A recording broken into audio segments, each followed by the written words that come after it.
வணக்கம். அனைவருக்கும் காணும் பொங்கல் நல்வாழ்த்துக்கள். எல்லோரும் பொங்கலை சிறப்பாக கொண்டாடி இருப்பீங்கன்னு நினைக்கிறேன். நாங்களும் நல்லா கொண்டாடினோம். நம்ம சைடில் போகி பண்டிகை கொண்டாடுற அதே நாளில் நார்த்து சைடில் லோரிங்கிற பேரில் போகி பண்டிகையை கொண்டாடுறாங்க. பொங்கல் வர்ற ஒரு மாதத்துக்கு முன்னாடியே நம்ம வீட்டில் கிளீனிங் ஒர்க்கெல்லாம் ஸ்டார்ட் பண்ணிடுவோம். பொதுவாக எல்லா விசேஷ நாட்களில் வீட்டில் கொஞ்சம் வேலை அதிகமாக தான் இருக்கும். போகி பண்டிகை அன்னைக்கு சொல்லவே வேணாம், வேலை அதிகமாக தான் இருந்துச்சு. நார்த் சைடில் நாங்கள் இருக்க இடத்துல மரக்கட்டையெல்லாம் வச்சு எரிச்சு பாட்டெல்லாம் போட்டு டான்ஸ் ஆடிக்கிட்டு நைட்டு 7 மணிலேருந்து நைட்டு 10 மணி வரைக்கும் அவ்வளோ என்ஜாய் பண்ணி செலிப்ரேட் பண்ணுறாங்க லோரியை. பசங்க 2 பேர், ஹஸ்பண்டு இவங்கெல்லாம் போய் வெளியில் நல்லா என்ஜாய் பண்ணிகிட்டு இருந்தாங்க. எனக்கு தான் டைமே இல்லை. கொஞ்ச நாள் போய் பார்த்துட்டு நான் திரும்பி வந்துட்டேன்.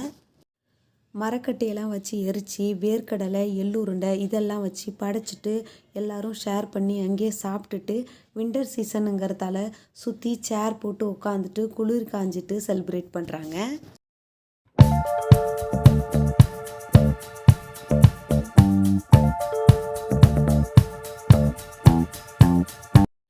மறுநாள் காலையில் பொங்கல் அன்னைக்கு என்னதான் நம்ம நார்த்து சைடில் இருந்தாலும் நம்மளுடைய முறைப்படி எப்படி பொங்கல் கொண்டாடுவோமோ முதல்ல ஒரு கோலத்தை போட்டு ஸ்டார்ட் பண்ணியாச்சு.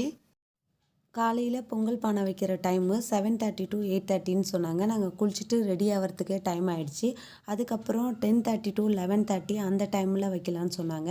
சரி, அதுக்கு முன்னாடி நம்ம காயெல்லாம் கட் பண்ணி பொரியல் சாம்பார் இதெல்லாம் செஞ்சிடலான்னு சொல்லிட்டு இதை முதல்ல செஞ்சேன். தைப்பொங்கல் அன்னைக்கு 3 விதமான பொரியல், சாம்பார், ரைஸ், சக்கரை பொங்கல் இதெல்லாம் தான் செஞ்சேன். பொங்கல் அன்னைக்கு எந்த பொரியல் செய்கிறோமோ இல்லையோ கண்டிப்பாக பரங்கிக்காய் பொரியல் செய்வாங்க. அதனால் பரங்கிக்காவை தேடி பிடிச்சி பரங்கிக்காய் வாங்கி பரங்கிக்காய் பொரியல் செஞ்சாச்சு. கரும்பு மஞ்சக்கொத்து இதெல்லாம் கிடைக்கல. நம்ம சைடு சிறப்பாக கொண்டாடுற மாதிரி இல்லைனா கூட ஓரளவுக்கு சிம்பிளாக கொண்டாடியாச்சு. இதெல்லாம் செஞ்சு முடிக்கிறதுக்காட்டியும் ஒரு 10:30 ஆயிடுச்சு. அதுக்கப்புறம் சக்கரை பொங்கல் வைக்கிறதுக்கு ஒரு பாத்திரத்தில் பட்டெல்லாம் போட்டு பால்லாம் ஊற்றி அருகம்புல் போட்டு சக்கரை பொங்கல் வைக்கிறதுக்கு ஸ்டார்ட் பண்ணியாச்சு.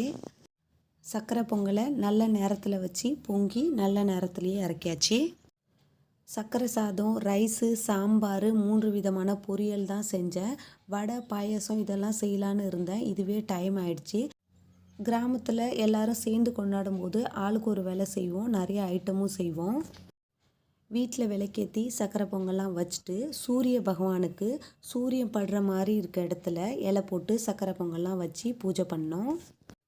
பொங்கல் அன்னைக்கு காலையிலேயே குளிச்சுட்டு ரெடி ஆகிட்டு முதல்ல பிள்ளையார் தான் பிடிச்சி வைப்பாங்க. நான் இங்கே மஞ்சளில் தான் பிள்ளையார் பிடிச்சி வச்சேன். படைக்கிறதுக்கு வாழை இலை, அருகம்புல் இதெல்லாம் கிடச்சிது. கரும்பு மட்டும்தான் கிடைக்கல. தை திருநாளை கிராமத்தில் சிறப்பாக கொண்டாடுற மாதிரி இல்லைனா கூட ஓரளவுக்கு சிம்பிளாக சிறப்பாக எங்களுடைய பொங்கலை கொண்டாடினோம்.